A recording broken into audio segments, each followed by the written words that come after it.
Hello guys, welcome to my YouTube channel. അപ്പോൾ ഇന്ന് അടിപൊളി ഒരു ഫ്രൈഡ് റൈസ് ഉണ്ടാക്കുകയാണ്. അപ്പോൾ എഗ് ഫ്രൈഡ് റൈസാണ്. അപ്പോൾ അത് ഉണ്ടാക്കുന്നത് എങ്ങനെയാണെന്ന് നോക്കാം. അതിന് വേണ്ടിയിട്ട് നമ്മൾ സവാള അരിഞ്ഞ് വെച്ചിട്ടുണ്ട്, ക്യാരറ്റ് കുറച്ച് കൂടുതൽ എടുത്തിട്ടുണ്ട്, പിന്നെ സ്പ്രിംഗ് ഓണിയൻ, പച്ചമുളക് ഇതൊക്കെ ചെറുതായിട്ട് അരിഞ്ഞ് വെച്ചിട്ടുണ്ട്, കുറച്ച് മല്ലിയില കൂടി കഴുകി മാറ്റി വെച്ചിട്ടുണ്ട്, പിന്നെ തക്കാളി ചെറുതായി അരിഞ്ഞ് വെച്ചിട്ടുണ്ട്, പിന്നീട് ക്യാബേജ് കുറച്ച് മാത്രമേ എടുത്തിട്ടുള്ളൂ. അതെല്ലാം അരിഞ്ഞ് സെറ്റാക്കി വെച്ചിട്ടുണ്ട് ഒരു സൈഡിൽ. ഇനി നമ്മൾ അരി വേവിക്കാൻ വേണ്ടിയിട്ട് വെള്ളം തിളപ്പിക്കാൻ വെച്ചിട്ടുണ്ട്. റൈസ് ഇട്ട് കൊടുത്തിട്ട് ഇളക്കി നോക്കുകയാണ് എന്തോന്ന്. റൈസ് തിളയ്ക്കുന്നുണ്ട്. പിന്നെ ഇത് വേവ് നോക്കിയിട്ട് നമുക്ക് കോരി മാറ്റി വെക്കണം. അപ്പോൾ അടിപൊളി ഒരു ഐറ്റമാണ്, എല്ലാവരും ഒന്ന് പരീക്ഷിക്കണം. വളരെ പെട്ടെന്ന് തന്നെ ഉണ്ടാക്കാം. റൈസൊക്കെ വെച്ചിട്ട് പെട്ടെന്ന് ഉണ്ടാക്കുക. നമുക്ക് സാധാ ചോറിലും വേണമെങ്കിൽ ചെയ്യാവുന്നതാണ്. ബിരിയാണി റൈസ് തന്നെ വേണമെന്നൊന്നുമില്ല.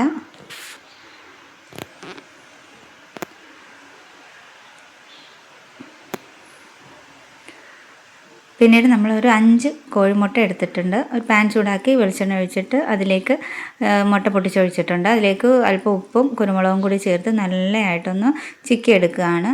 അത് ചിക്കി എടുത്തിട്ട് ഒരു സൈഡിലൊക്കെ മാറ്റി വെക്കാം.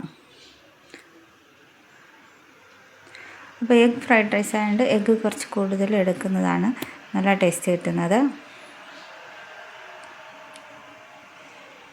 ഇത് ചിക്കി വെച്ചതിന് ശേഷമാണ് നമ്മൾ വെജിറ്റബിൾസൊക്കെ വഴറ്റിയെടുക്കുന്നത്. അപ്പോൾ എല്ലാവരും ഒന്ന് ട്രൈ ചെയ്ത് നോക്കണം. അടിപൊളി ടേസ്റ്റാണ്, പെട്ടെന്ന് ഉണ്ടാക്കാം.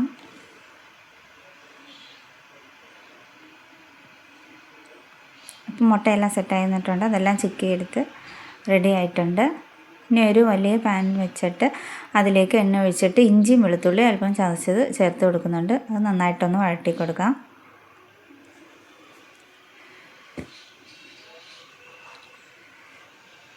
പിന്നീട് അതിലേക്ക് നമ്മൾ അരിഞ്ഞു വെച്ചിരിക്കുന്ന സവാള ചേർത്ത് കൊടുക്കുകയാണ്. അതിലേക്ക് സ്പ്രിംഗ് ഓണിയൻ, പച്ചമുളക് എന്നിവയൊക്കെ തന്നെ ചേർത്തിട്ടുണ്ട്. ഇനി ഒന്ന് ഇത് ഇളക്കി കൊടുക്കാം.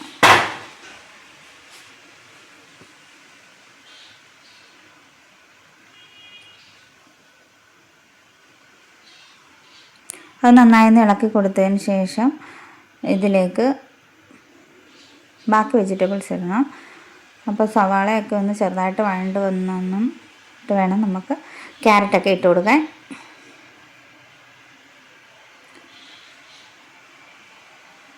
ഇനി ഇതിലേക്ക് ക്യാരറ്റ് ആഡ് ചെയ്ത് കൊടുക്കാം. ക്യാരറ്റ് ഗ്രേറ്റ് ചെയ്താണ് എടുത്തേക്കുന്നത്. ചെറുതായിട്ട് അരിഞ്ഞ് ഇടുകയാണെങ്കിലൊക്കെ പിള്ളേർ പറക്കി കളയും. പക്ഷേ ഈ ഒരു രീതിയിൽ ചെയ്യുമ്പോൾ അവർ കഴിച്ചോളും, പെറുക്കി കളയത്തില്ല. വളരെ നൈസും ചെറുതായിട്ടായതുകൊണ്ട് ചോറിൻ്റെ കൂടെ തന്നെ അങ്ങ് റെഡി ആയിക്കോളും.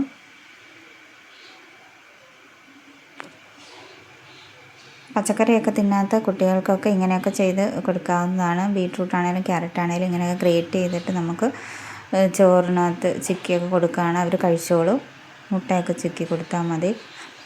പിന്നീട് ഇതിലേക്ക് ഞാൻ ക്യാപ്സിക്കം ഇല്ല, അതിന് പകരം ഒരു തക്കാളി അകത്ത് അതിൻ്റെ പൾപ്പൊക്കെ കളഞ്ഞിട്ട് തക്കാളിയുടെ പുറം മാത്രം അരിഞ്ഞെടുത്തിട്ടുണ്ട്. അപ്പോൾ അതുകൂടി ചേർത്ത് കൊടുത്തിട്ടുണ്ട്. പിന്നെ ക്യാബേജ് അരിഞ്ഞ് വെച്ചതും ചേർത്തിട്ടുണ്ട്. നന്നായിട്ട് ഇനി ഇളക്കി കൊടുക്കാം. ചെറുതായിട്ടൊന്ന് വഴണ്ട് കിട്ടണം. പിന്നീട് നമുക്കിതിലേക്ക് ആവശ്യമായ കുരുമുളക് കൂടി ചേർത്ത് കൊടുക്കാം.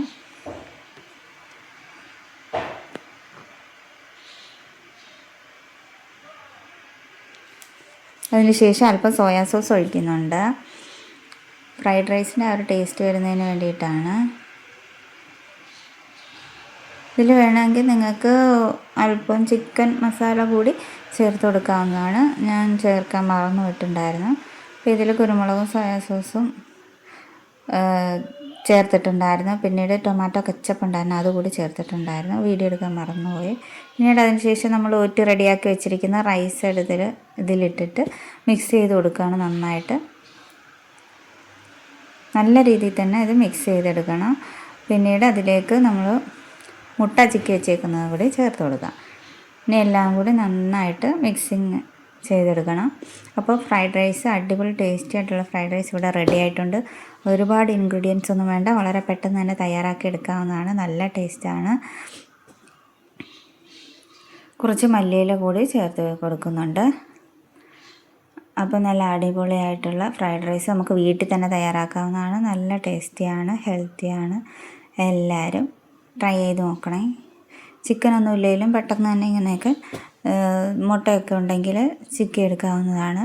പിന്നീട് ബീൻസൊന്നും ഇരിപ്പില്ലായിരുന്നു, അല്ലെങ്കിൽ ബീൻസും കൂടെ ഒക്കെ ചേർത്ത് കൊടുക്കുന്നത് നന്നായിരിക്കും. അപ്പോൾ അടിപൊളി ഫ്രൈഡ് റൈസ്